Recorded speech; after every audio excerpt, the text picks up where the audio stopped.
Hey guys, what's going on? It is Chris here. Today we are looking ahead to Saturday, the 27th for Fanduel. We have a very nice slate of games today as well. As normal, if you guys enjoyed the video, leave a like. We definitely do appreciate it. And also hit that subscribe button as well. Still about 55% of you guys are still not subscribed. So if you guys could help us out, help yourself out, hit that subscribe button for Fanduel, DraftKings, and Prize Picks. We definitely would appreciate it. So once again, premium was pretty good for us again. It was another W for us, 324.9 last night. Some pretty high scores out there, but we still did not did too bad. We had Young, Mitchell, Powell, Brooks, Leonard, Yaquez, Ware, Portis, and then we got Samuel. I'm not gonna say his last name, but we scored a 324.9. And like I said, it was a little close on cash games last night, as you see here. But overall, like I said, it was definitely still profit here. Here's another subscriber as well, profit a little bit more. But like I said, it was still W for us for our cash game lineup. Um, and then Express did pretty good for us as well last night. Like I said, we have that package as well, which is a separate package from main. Scored a 337 for one of our subs. Came in second place, by the way, out of 357. $125. I'm guessing that was a $2 entry, so made really good money.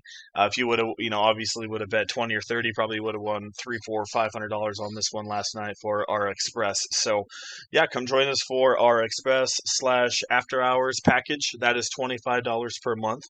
Includes 4 lineups per day, 2 for Express and 2 for After Hours. And yeah, and if you don't want to do that, we have our main as well, which is 2 lineups per day for main slate. And you guys can pick either package, or if you guys do want both, we could definitely do a combo package for you. So $6 for a main slate day pass. If you do want all 3 slates for a day pass, it's going to be $10 total. And like I said, $30 for a monthly main slate package, and then $25 separate for an express combo with After Hours. So Twitter will be in the comment section below if you guys want to get in on any of that. And if you do not have Twitter, no worries. We have our email as well down there. Messages will get you guys all set up. Like I said, we got day pass, a monthly pass, season pass, whatever you guys want. Like I said, we've been on a heater. I think we've won 3 or 4 in a row now. So love for you guys to come join us. All right, let's go dive into it today. Some of these games, as normal, we'll speed by a little bit quicker. Denver and Magic in this one, 234, 4.5 spread in this one. So a pretty good one on paper.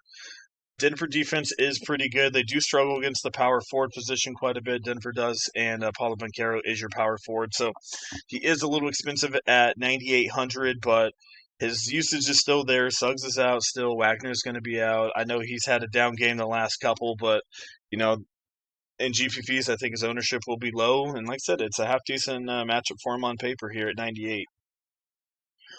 Bane's okay, but for the most part, I'm looking at Paulo Banchero and probably Tyus Jones if he starts again. Um, I told you guys about him last night. He only played 19 minutes, so I'm not sure if there was foul trouble or not, what was going on there. But if not, you got Anthony Black, but he's doing pretty good in cash games, 7,100. And he's definitely going to be a guy that's very, very low owned. So you can put him in cash or in GPPs. On the Denver side, the only 2 I'm looking at here is Jamal Murray and Jokic. I just don't really see a ton for anybody else here. Bruce Brown, Tim Hardaway, they're always worth a look.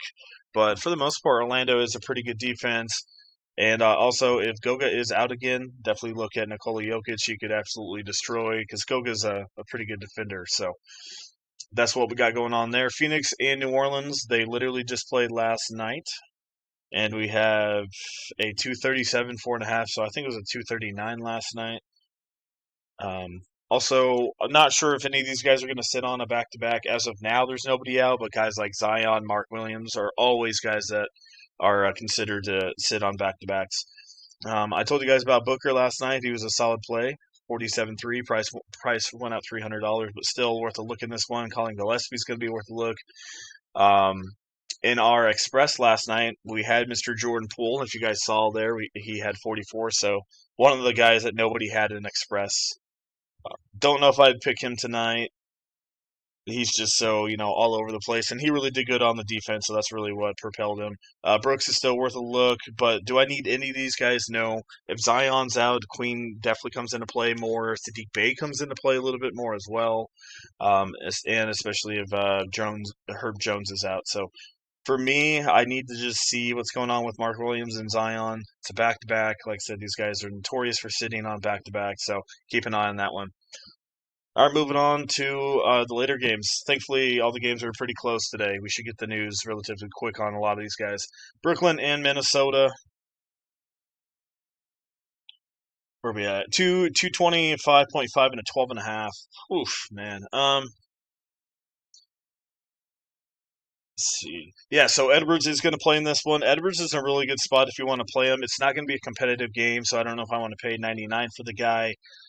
Brooklyn does struggle against power forwards and centers quite a bit. So sorry, power forwards and small forwards. So you can look at Randall, but with Edwards playing, I don't know how much I want him. Same thing with Jade McDaniels. Like I said, Brooklyn struggles against small forwards. A guy that you can look at played 39 minutes. I don't think a lot of people are going to have him, but not a ton of upside, sitting around 31 to 33, but still not too bad of a play. Brooklyn side, Minnesota's where they've been struggling a little bit at power forward and centers. So you can look at guys like Clowney and Claxton. I don't think anybody's going to have these guys, but in tournaments, I can see Clowney getting you 31, 32. And, same thing with Claxton. I think he'll be a little bit more popular, but a guy that I could see getting you 39 to 40 in this one at really low ownership, since, like I said, Minnesota has been struggling against that position recently. All right, moving on to Milwaukee and Chicago. 233, 2.5 by the Bulls. Giannis is probable in this one. Don't know how many minutes he's going to play. Josh Giddey is now questionable. 5 minutes before this video. So, yeah, if Giddey doesn't play, you got to look at Trey Jones, Kobe White are your main options. I think even Kevin Huerter plays a little better off the bench. But if Giddey's out, that really changes what I want from this game. If Giddey does play, I think Kevin Porter's still worth a look, but he is pretty expensive. But I would rather go Ryan Rollins. I think he's been coming off the bench and playing half decent, so that's one guy you can look at. But Giddey definitely changes things. Vukovic comes into play. Miles Turner is really not a bad spot. I know he hasn't been great recently, but Chicago's been struggling against centers, and that's one guy to look at. They have also been struggling against like the small forward, power forward position. So there's Giannis, and also I don't mind looking at Kyle Kuzma. Yes, I know Giannis is back, but for some weird reason, Kyle plays better with Giannis in there. So I wouldn't be surprised if Kyle go get you 33, 35 in this matchup. All right, Utah, San Antonio. We have a 242 and a 15.5 by San Antonio. San Antonio, the best team in the West now. I mean, who knows? I mean, they've beat OKC 3 in a row now. So okay, so this one here, yeah, same thing. We're looking at Nurk here. If Nurk sits, Kyle Flapowski is going to be a main spot. It's obviously a trend now. Whenever Nurk starts, they do not play Kyle at all off the bench. I would thought maybe they play him, 20 minutes off the bench. No, they don't care. 12 and 10 for the guy when Nurk plays. So this dude is only in play when Nurk is not playing. Even if Markkanen's out, they still don't play Kyle as much. So only if Nurk is out, they play Kyle Flapowski. For whatever reason, I have no idea. But that's what we got going on there. Fox is already out, so Harper comes into play a little bit more. Ace Bailey got injured last night, so I wouldn't expect him to play in this one. And I do expect Isaiah Collier to be a pretty good play at 5,300. Had 29 minutes, so a couple more minutes than normal last night, but yeah, still in a pretty good spot. And I could not expect him, but I could see him getting a double-double here in this one.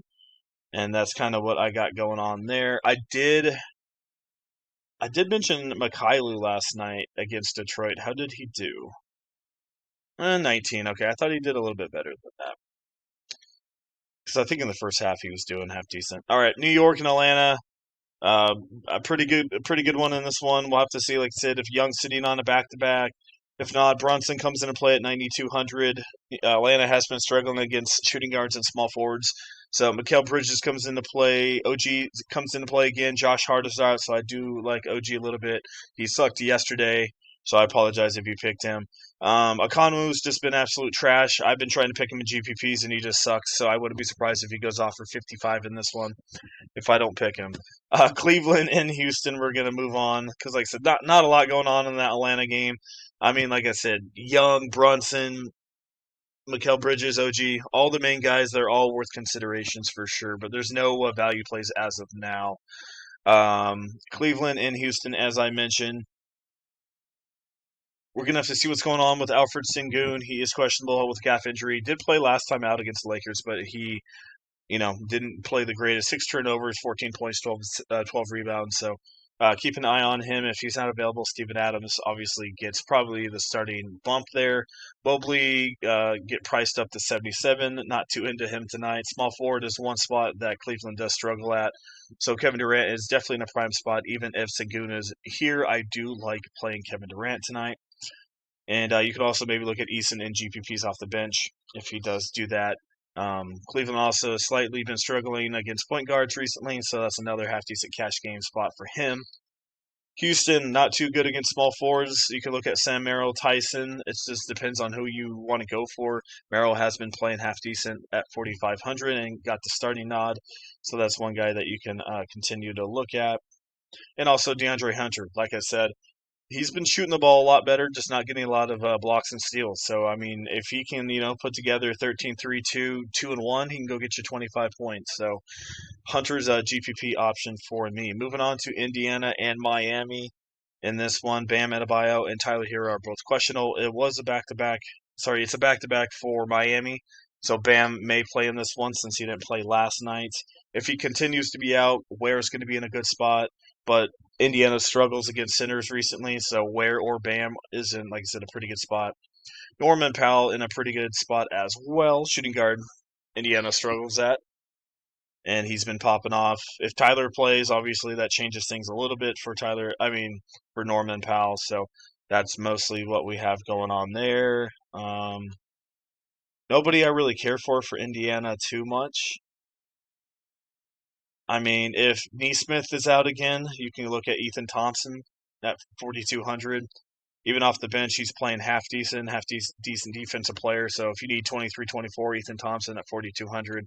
But if Neesmith plays, that probably changes things for him a little bit. So that's mostly what we got going on. Like I said, we breezed through it a little bit, but for the most part, hopefully you guys got some good information out of it. If you guys want to come join us for premium, like I said, $30 monthly pass for the main slate and a separate package, which is Express and After Hours combo, $25 per month for that. If you want to come join us, like I said, main slate was pretty good again for us last night. Cashed again with a 324.9. And like I said, our Express would have taken down almost everything last night with a 337, 7% ownership to Jordan Poole. Not too shabby. So yeah, give us a shot. Come join us. We have a day pass.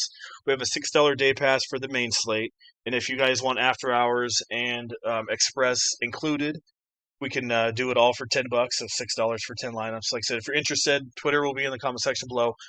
Click that link, take you right to our Twitter, and also hit us up on our email. We will have that in the comment section below for you guys as well. Once again, thank you for watching. I appreciate it, everybody.